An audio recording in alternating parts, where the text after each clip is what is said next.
Est-ce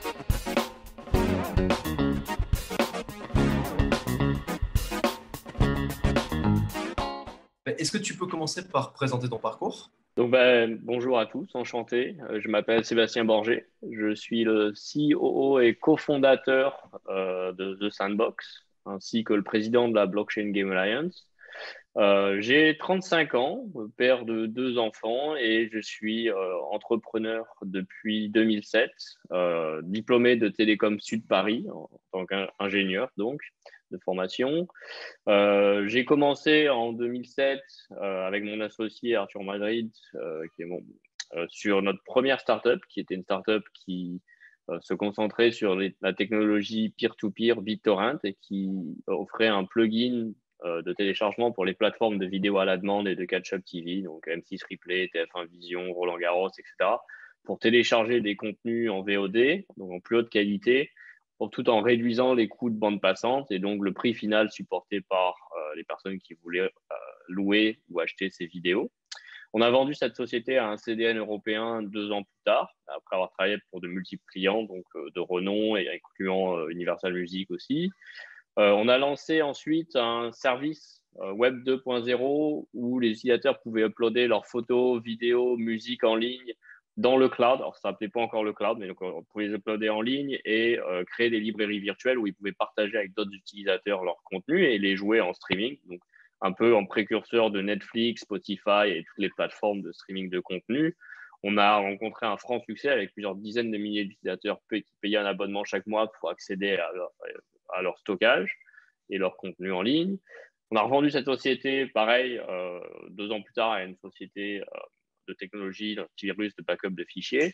Et en 2011, on a démarré un studio mobile, ça s'appelle Pixel, qui est un studio de jeux vidéo free-to-play, qui, dès le départ, a travaillé avec des IP, des licences, notamment Garfield, puis Snoopy, puis Chair de Poule, Goosebumps, puis plus récemment La Famille Adams, qui est le dernier titre du studio. On a rencontré des francs succès, dont aussi The Sandbox, qui est la licence qu'on a lancée sur mobile au départ. Le studio a été racheté en 2018 par une plus grosse boîte de jeux vidéo basée à Hong Kong qui s'appelle Animoca Brands, qui compte plusieurs succès dans son portfolio, qui avait plus de 300 marques et licences aussi et des jeux utilisant ces licences.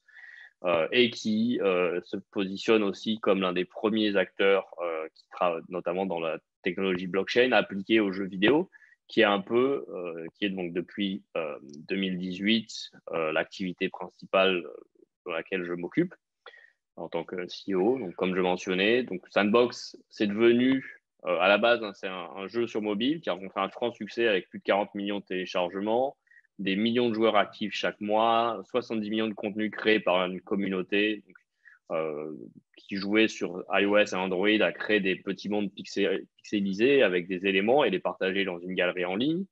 Et là, on reprend cette licence et on va lancer un troisième opus du jeu, cette fois-ci sous la forme d'une plateforme où tout le contenu est en 3D, une plateforme multijoueur et qui sera disponible sur à la fois les téléphones, smartphones et tablettes, mais aussi PC, Mac et consoles dans le futur. Et donc, ça fait 3 ans qu'on y travaille et on a appliqué à cette plateforme une technologie assez nouvelle, la blockchain, qui permet finalement aux utilisateurs d'être les détenteurs des contenus virtuels, donc les assets de jeux vidéo, tous les items qu'ils créent ou qu'ils gagnent lors du jeu, d'en être les vrais détenteurs et donc d'avoir la possibilité de ces échanger entre joueurs et de les monétiser sur des marketplaces à la fois au sein du jeu, mais aussi des marketplaces externes, ce qui jusqu'à présent n'était pas possible, chaque jeu se comportant un peu comme un silo, un environnement fermé où si j'achète un contenu dans Fortnite, je ne peux pas le revendre à un autre utilisateur, soit dans Fortnite, soit en dehors de Fortnite, typiquement. Et on a rencontré un franc succès aussi. On a levé plusieurs millions, 3,5 millions de dollars avec des investisseurs de renom, dont Square Enix. On a ensuite commencé à faire des pre-sales des contenus de notre plateforme, notamment des lands, des terrains virtuels qui permettent aux créateurs de publier des jeux dessus et de monétiser leur contenu. On a fait désormais plus de 2,5 millions de ventes sur ce contenu-là. Et on s'apprête à lancer la première bêta de la plateforme d'ici fin de l'année, voire début de l'année 2021, pour l'ouvrir aux joueurs et qui participent donc à une expérience multijoueur de type un peu MMORPG avec toute une saison de contenu, des mondes à explorer, des quêtes à compléter, des ennemis à tuer, etc. Et à la toute fin, en complétant ces quêtes et ces missions, le joueur collecte des ressources, ces ressources qu'il pourra échanger contre la monnaie principale de la plateforme, qui est une crypto-monnaie qui est listée sur des échanges et donc, au final, permet aux joueurs de monétiser leur temps de jeu. Donc, ça aussi, c'est un business model assez nouveau dans l'industrie qui s'oppose au free-to-play ou au premium. On l'appelle le play-to-earn, où l'idée, c'est finalement le temps que toi, en tant que joueur ou en tant que créateur de contenu pour les jeux, tu vas dédier sur une plateforme, tu vas pouvoir le monétiser en vendant tes contenus que tu as créés ou tu as gagnés, en les échangeant avec d'autres joueurs et du coup en les revendant pour des tokens qui sont listables sur des échanges comme le Bitcoin, l'Ethereum, etc. C'est vraiment novateur, on pousse cette idée et finalement le rêve de chacun de pouvoir être payé pour jouer, ça devient finalement possible avec cette nouvelle catégorie de jeux qui sont basés sur ce business model. C'est une magnifique expérience et du coup, j'ai même plus le compte du nombre de différents projets que tu as dû lancer, que ce soit des améliorations ou même des choses complètement nouvelles. Dans le cadre de la discussion et du thème d'aujourd'hui, qui est le MVP, le Minimum Viable Product, j'imagine que c'est quelque chose auquel tu t'es confronté beaucoup de fois et sur lequel tu as beaucoup d'expérience. Comment, tout d'abord, est-ce que le rôle du MVP est important sur le lancement d'un nouveau projet, d'une nouvelle activité? Donc, notamment, effectivement, j'ai été confronté à du lancement de plusieurs projets, plusieurs produits au sein des différentes startups que j'ai cofondées ou que j'ai pu aider notamment en les coachant par le biais de l'accélérateur de IMT Starter. Donc typiquement dans le jeu vidéo, la notion de MVP se traduit plutôt en notion de soft launch, c'est-à-dire qu'on a une approche assez systématique, très orientée KPIs, où on va créer un produit, une première version d'un jeu qui va nous permettre en fait de valider un certain nombre d'hypothèses et notamment de mesurer les premières KPI, Key Performance Indicators du jeu, pour savoir si ça vaut le coup de poursuivre le développement, si on va pouvoir effectivement optimiser le contenu davantage pour améliorer ces KPI. Donc, je vais d'abord parler du jeu vidéo. C'est quand même assez spécifique, parce que je trouve que dans le jeu vidéo, la mécanique est vraiment très huilée dans le sens où elle est vraiment très data-driven et le marché du jeu vidéo étant tellement large, il y a plus de 2,5 milliards de joueurs dans le monde, les plateformes telles que l'App Store, le Google Play Store ou même le Steam Store, etc., donne accès à n'importe quel développeur qui lance un produit à des millions de joueurs. Les plateformes d'acquisition de joueurs, notamment Facebook, Twitter, permettent de cibler très précisément les profils de ces joueurs. Et du coup, la combinaison de ces éléments fait qu'il est vraiment facile d'identifier la cible potentielle du produit et de faire tourner des échantillons, donner un échantillon d'un panel il faudrait au minimum 1000 utilisateurs pour commencer à avoir des résultats qui sont statistiquement relevant, pardon, donc, et donc qui vont permettre de prendre des décisions pas juste basées sur des pressentiments, des opinions, etc., mais vraiment très orientées sur la data. Donc ça, c'est quand même quelque chose que je trouve dans le jeu vidéo fabuleux, une mécanique qui a été rodée par le free-to-play et qui a permis à des studios qui sont parmi les studios dans le top 100 grossing, Supercell, King, etc., de transformer des jeux qui vont gagner quelques millions de dollars par an en des jeux qui vont gagner des centaines de millions de dollars par an, finalement en des jeux qui vont gagner des milliards de dollars par an maintenant.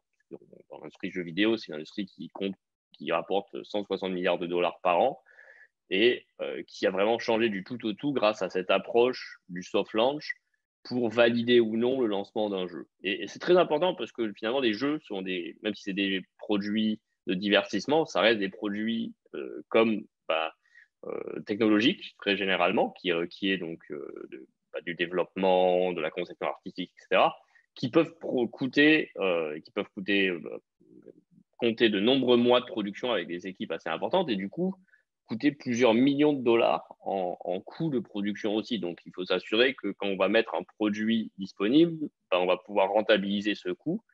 Et tous les outils que je mentionnais précédemment permettent évidemment de minimiser le risque, même désormais vraiment très tôt. Donc, pour concevoir un MVP dans le jeu vidéo, la première chose à faire, c'est vraiment de définir qui est l'audience cible de ce produit.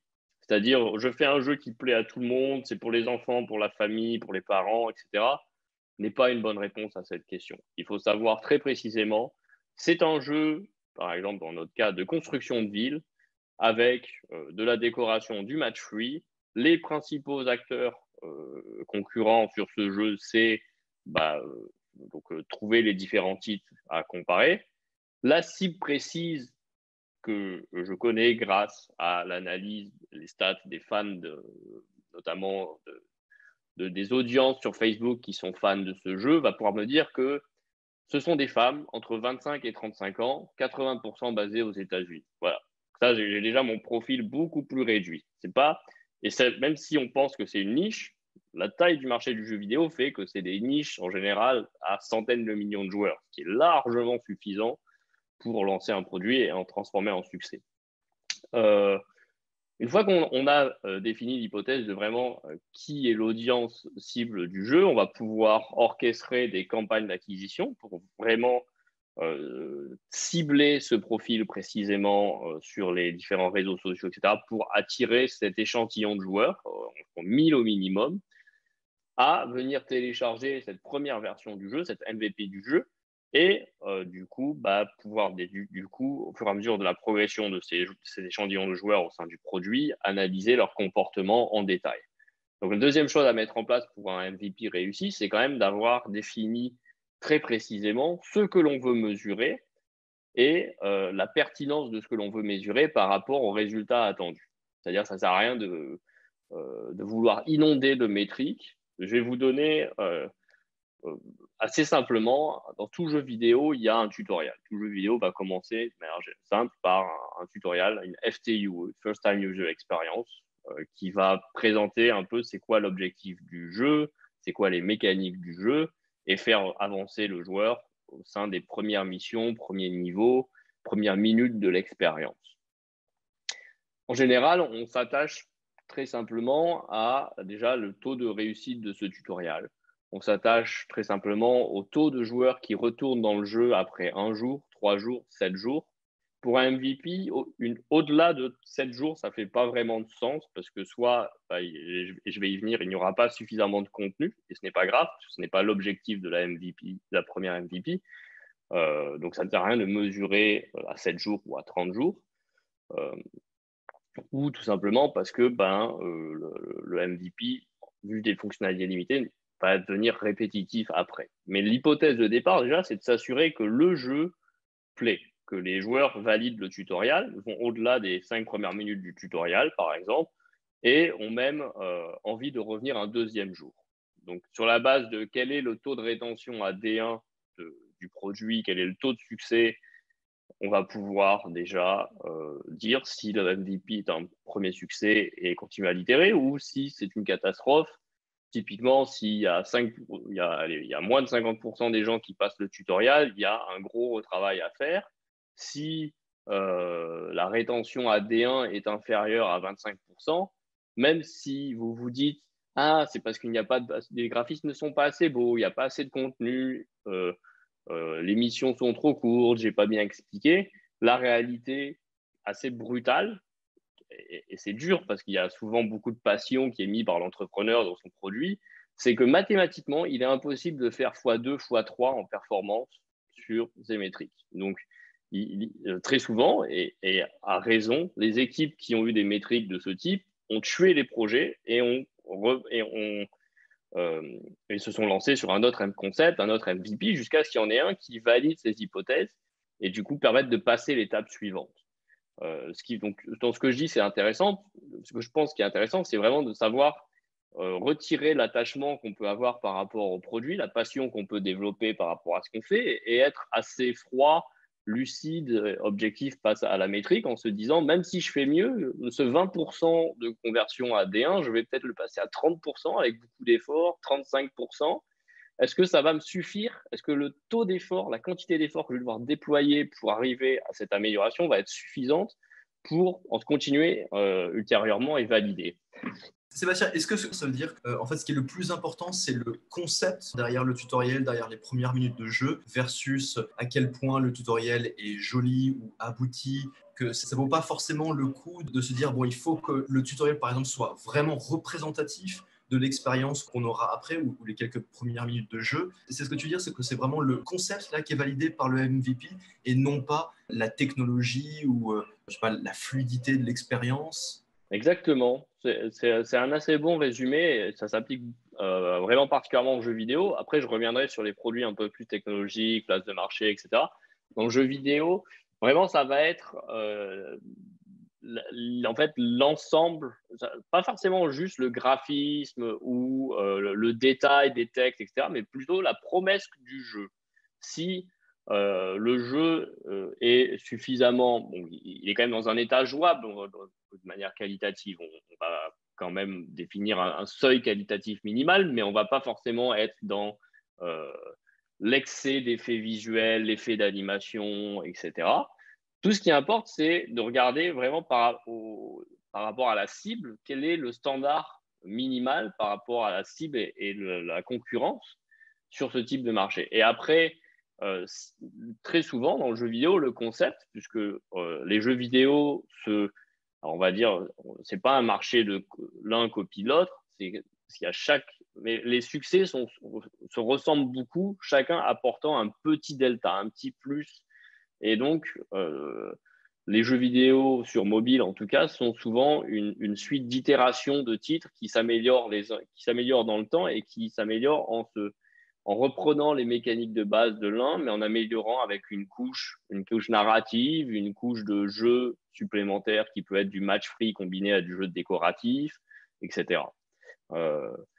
Donc, très simplement, si l'histoire ne semble pas enthousiasmer le joueur, bah, il ne va pas revenir au niveau le jour suivant. Si la promesse de construire une ville lui laisse un champ vide qui a l'air d'être un champ de ruines plutôt qu'une ville étincelante au tout départ, ça ne va pas forcément l'aider à le convaincre de revenir plus tard.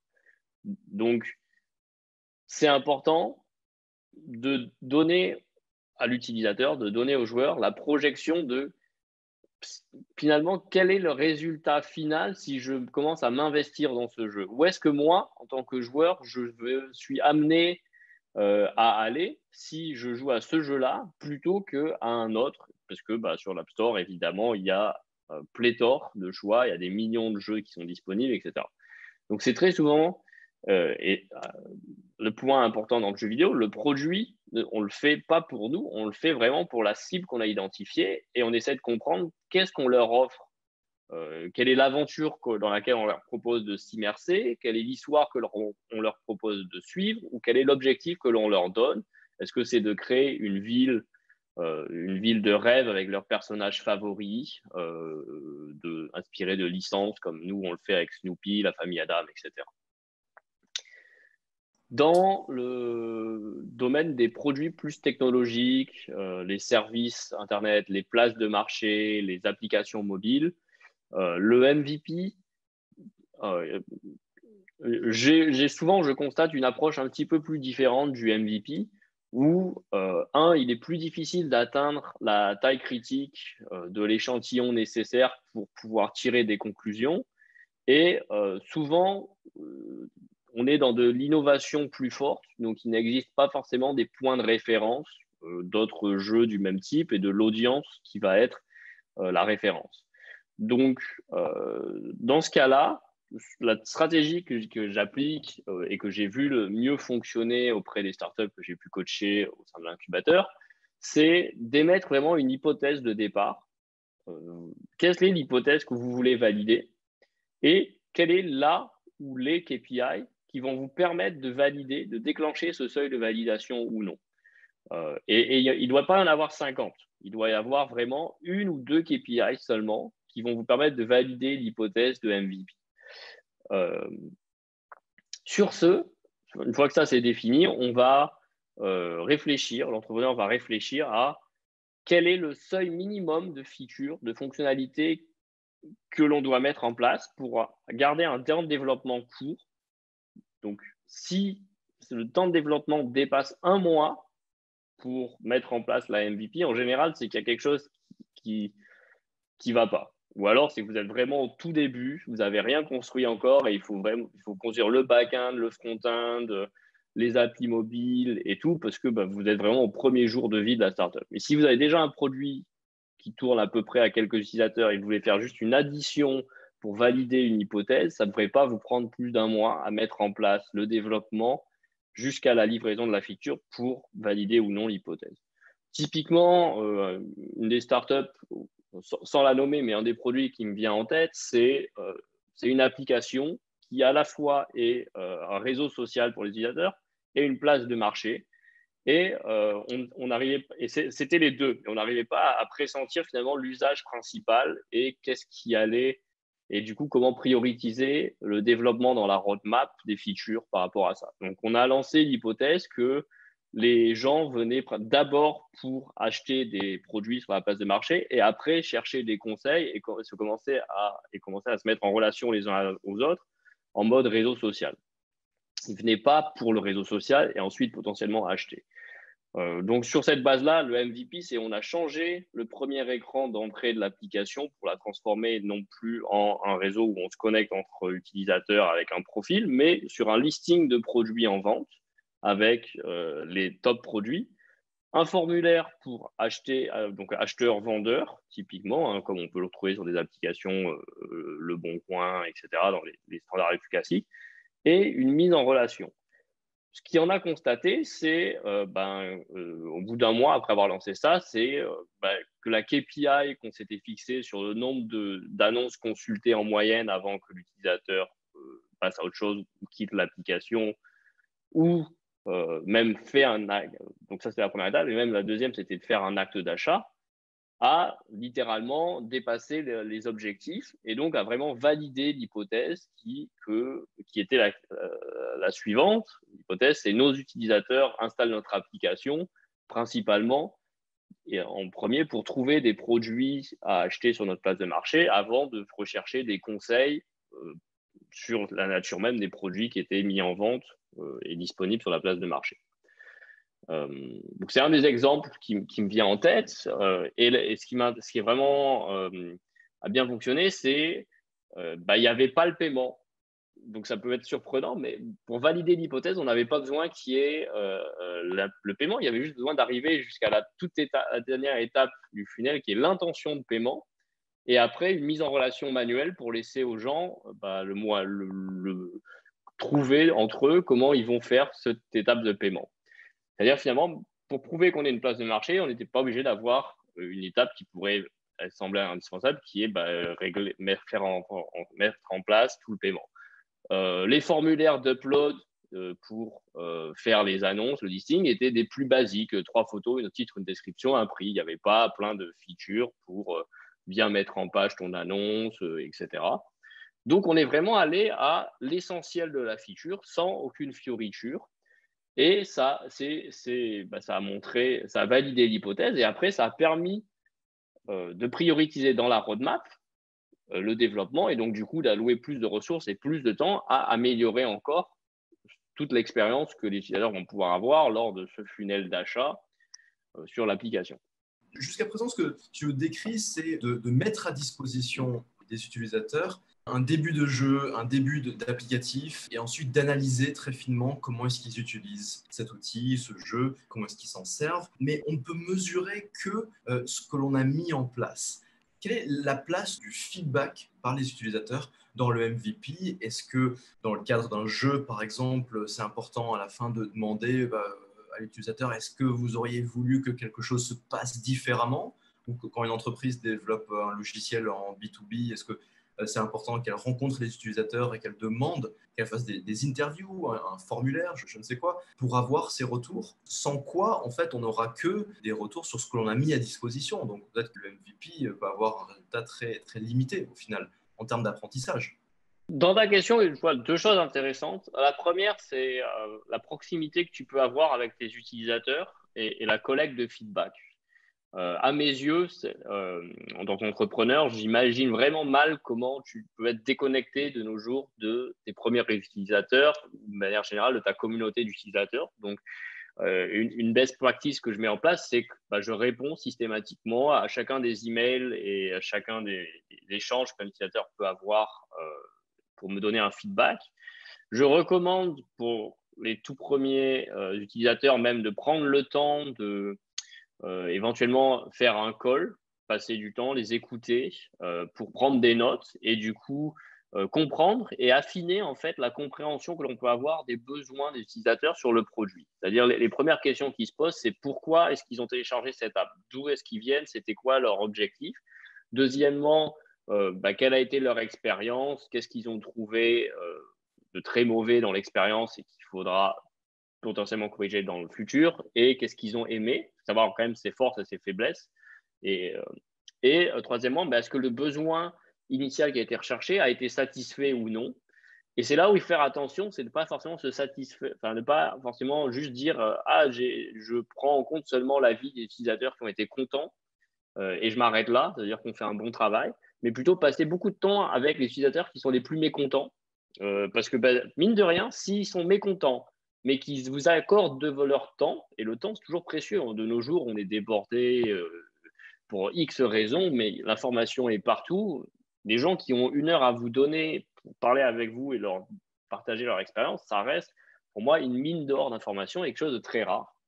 Donc, prendre le temps d'échanger avec vos utilisateurs les plus mécontents pour comprendre le pourquoi et réussir ensuite à les tourner en utilisateurs et même ambassadeurs de votre produit, c'est un tour de force, mais vous verrez, c'est très souvent cette qualité d'utilisateurs qui sont ceux que vous voudrez et qui vont rester avec vous le plus longtemps parce que vous aurez réussi à les conforter et à résoudre leurs problèmes. Et ensuite, évidemment, il n'y a pas de meilleur porteur que le client qui est satisfait, qui a eu un super support, qui a eu l'échange avec l'entrepreneur, qui sent qu'il est écouté et qu'il a un impact sur la vision du produit et que ça répond à ses besoins, évidemment. Je le fais donc par le biais de call, par le biais d'échanges, de conversations en direct sur les différents réseaux sociaux et applications de communication, Discord, Telegram et j'en passe. Je recommande potentiellement de mettre en place effectivement des sondages, des surveys, mais toujours faire attention à quelle est la taille critique qui est sondée. C'est-à-dire que vous sondez 30 personnes, 10 personnes, 100 personnes, c'est insuffisant. La moindre personne qui va avoir un avis divergent, c'est déjà 1%, 3%, 5% de variation. Donc, en général, il est recommandé d'avoir des échantillons d'au minimum 350 personnes pour avoir une variation et un taux de confiance autour de 95% statistiquement. Et moi, je recommande d'aller au-delà à 1000 personnes pour être vraiment sûr qu'il n'y ait pas de biais de quelque sorte que ce soit par rapport aux résultats qui peuvent être sur le produit. Si vous n'avez pas encore de produit, vous êtes juste en mode je veux valider une certaine hypothèse, donc je fais une étude de marché pour voir s'il existe un besoin actuellement insatisfait dans tel ou tel domaine, il faudra trouver un moyen de s'inscrire au sein d'une communauté existante d'utilisateurs sur ce domaine et les impliquer dans remplir un sondage, remplir un questionnaire pour essayer de comprendre leurs besoins, voir et donc faire une étude à la fois qualitative, où là, vous pourrez prendre le temps d'avoir un call avec certains, etc., et quantitative auprès d'un échantillon le plus large possible. J'aimerais briser un tabou quand même. En 2020, l'Internet, la technologie, les smartphones, etc., il n'existe, je pense, aucune idée nouvelle à ce jour. Il n'y aura plus de « c'est vraiment moi le premier qui ai trouvé cette idée ». Personne d'autre au monde n'y a pensé avant. Aucun entrepreneur n'a essayé de construire ça ou n'a pas déjà échoué pour que moi j'arrive et je reconstruis. On n'est plus au début de l'Internet, on n'est plus au début du mobile. Tout le monde aura trouvé « ah, mais c'est Instagram cross quelque chose. Donc désormais, on est dans ces produit 1, cross produit 2, cross produit 3 en termes d'itération de quelles sont les nouvelles offres de produits et de services qui sont construits et développés. Donc ça c'est juste une réalité. Mais ce n'est pas grave.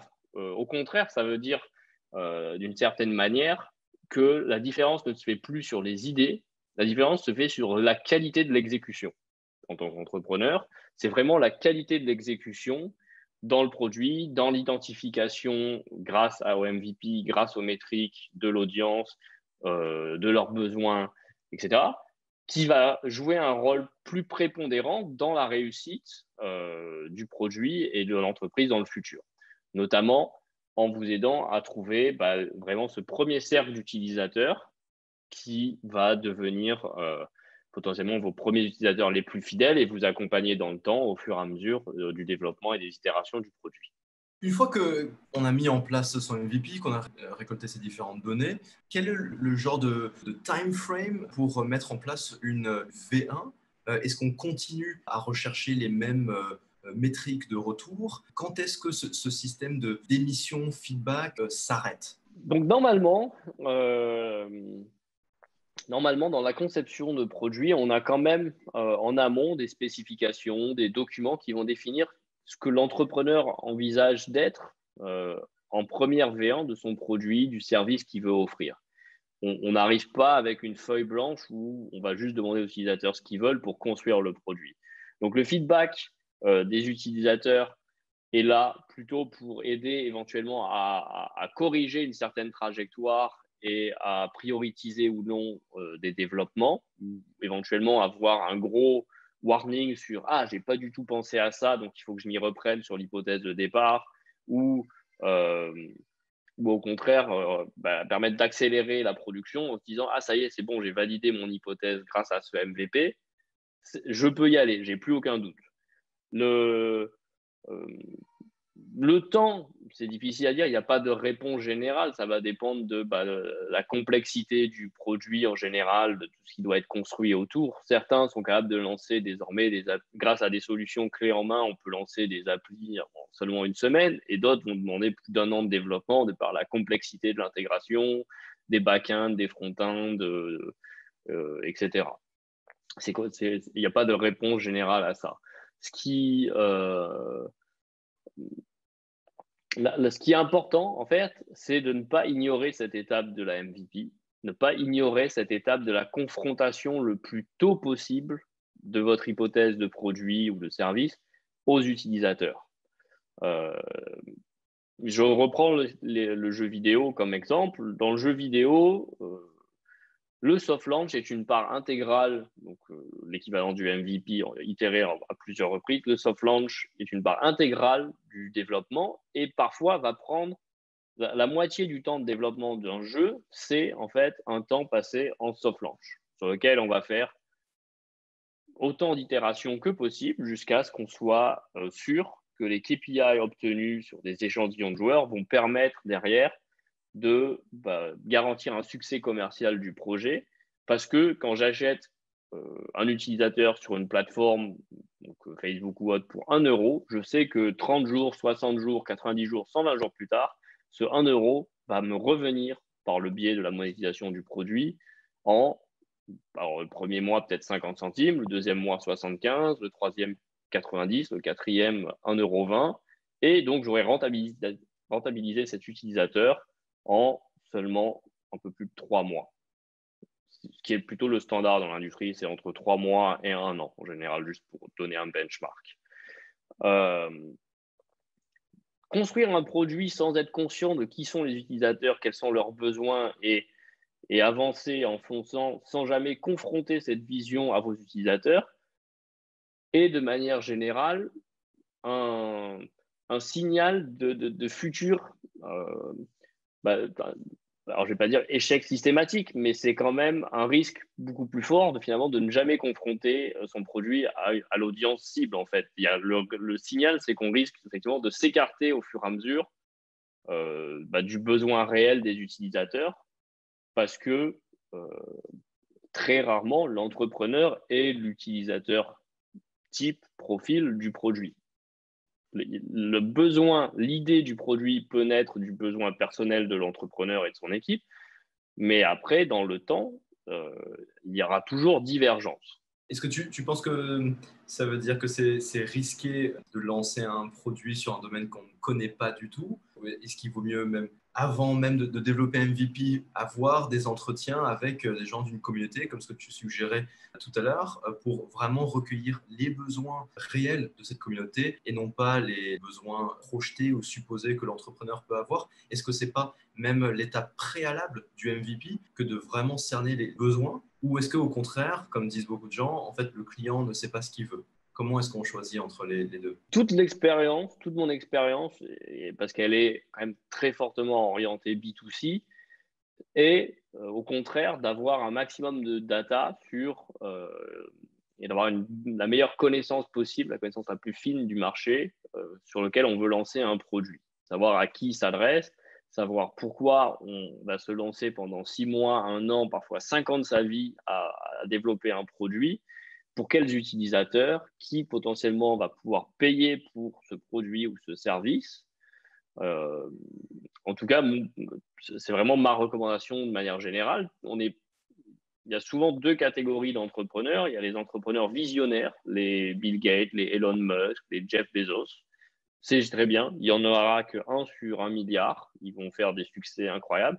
Et la plupart des autres, c'est des gens qui vont être quand même, qui vont pas être des visionnaires, mais qui vont être très bons dans l'exécution de ce qu'ils vont créer. Et l'exécution, pour moi, inclut la connaissance du marché, la connaissance euh, de la cible et des utilisateurs du produit.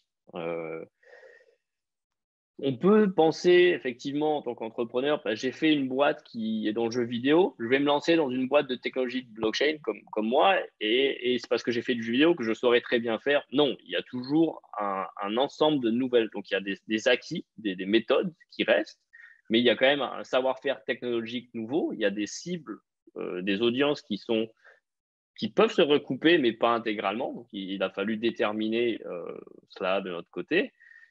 Et donc, je trouverais ça quand même assez risqué, voire suicidaire, de se lancer sur un marché nouveau sans en comprendre soi-même les tenants, les aboutissants, être sûr que l'on comprend les technologies, être sûr que l'on comprend les, les besoins des utilisateurs, au-delà de ce que l'on peut, du premier rideau qui pourrait être l'imaginaire de ce que l'on pense être, que l'on pense ces utilisateurs être ou avoir besoin d'eux. Et ça peut sûrement, ce que je dis, j'espère, résonne dans ta tête aussi, probablement par rapport à ton expérience personnelle et à l'expérience d'un grand nombre d'entrepreneurs qui ont participé à l'incubateur de l'IMT en général. Est-ce que pour terminer, tu peux nous partager une anecdote, peut-être d'une des plus grosses erreurs peut-être que tu as commis au travers de ces différentes expériences, peut-être pour éviter à quelqu'un d'autre de faire la même? J'ai un petit peu touché le sujet. Donc l'une des plus grosses erreurs que l'on a pu faire, c'est d'accorder trop d'importance à l'aspect créatif, à l'aspect artistique, et de ne pas être dans la confrontation avec la réalité du marché, et donc par le biais de la MVP, des KPI, etc. Au final, on peut avoir beaucoup de passion pour son produit, vouloir développer du contenu, des histoires, et, beaucoup de choses, penser que le bleu c'est plus beau que le rouge pour un peu caricaturer, et finalement ne pas se rendre compte que il y a eu que 10% des joueurs qui ont passé le tutoriel, et du coup ça n'intéresserait vraiment qu'un tout petit échantillon qui ne sera pas suffisant pour créer un succès commercial. Euh, donc, même si le produit peut vous paraître être un produit de divertissement, un produit qui n'est pas si facile de mesurer des métriques derrière sur le comportement, forcez-vous à trouver un moyen d'évaluer sur un framework avec au minimum une hypothèse et une KPI ou 2 KPI derrière pour valider cette hypothèse. Dans tous les cas, la fuite de mes utilisateurs comprennent pas ce que je veux faire, ça sera mieux parce que j'ajouterai le social, ça sera mieux parce que je rajouterai des différents niveaux, les contrôles sont pas assez bons, il y a 3 écrans à cliquer, donc c'est pour ça ils n'ont pas bien compris, mais je vais pouvoir l'améliorer, sont très souvent des excuses et des masques qui cachent une réalité malheureusement une réalité assez fatale pour la plupart des projets, qui est que si vous ne trouvez pas un produit pour un marché et ça ne monétise pas, derrière, vous serez à court financement. Lever des fonds derrière ne fera que, entre guillemets, prolonger le sursis qui vous sera donné. Mais si vous n'adressez pas le cœur du problème, et donc vous ne confrontez pas, vous n'êtes pas prêt à être confronté à cette réalité et à l'accepter, vous mettez, votre équipe et votre projet en danger et en grande difficulté. Ok, merci beaucoup, Seb.